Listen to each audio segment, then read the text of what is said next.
Syah? Syah dah makan? Lah, kenapa Syah tak makan? Ni sekarang ni Mama uruskan kewangan Papa. Nasi minyak ni pun Mama belikan guna duit Papa. Nanti Syah makan Kalau Syah tak nak makan, nampaknya Mama dengan adik kamu je lah yang makan. Kau ingat kau boleh beli hati aku guna makanan ke?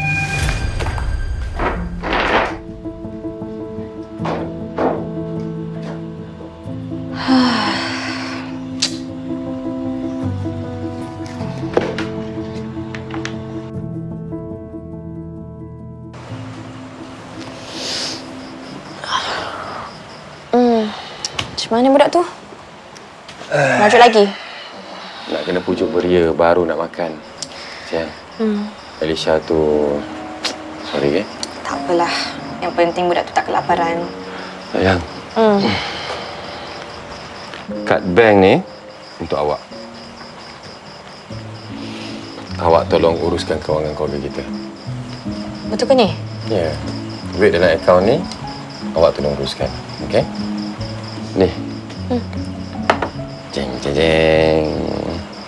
Hadiah kahwin awak. Abang tolong pakaikan, okey?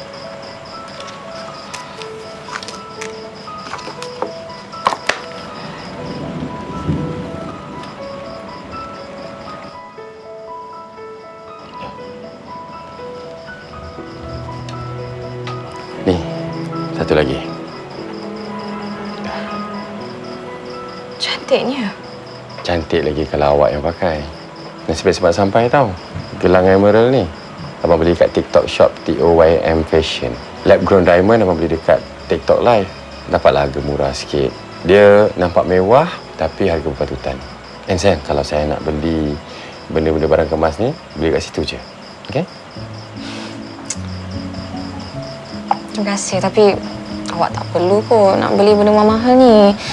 Awak tak beli pun tak apa. Saya akan tolong menyelesaikan masalah awak juga. Masalah apa? Masalah mak awak lah. Yelah, saya pun ada terfikir. Senang juga nak start kerja dengan awak. Yelah, jumpa-jumpa terus kahwin. Tapi saya baru tahu, yelah, singa betina ni jugalah yang boleh bertahan dengan mak awak dan tolong jaga Alicia. Bukan macam tu maksud abang saya.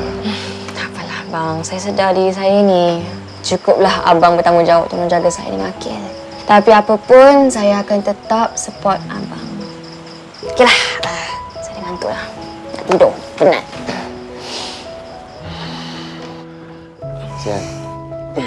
Sebenarnya kan, abang dah lama kenal sayang.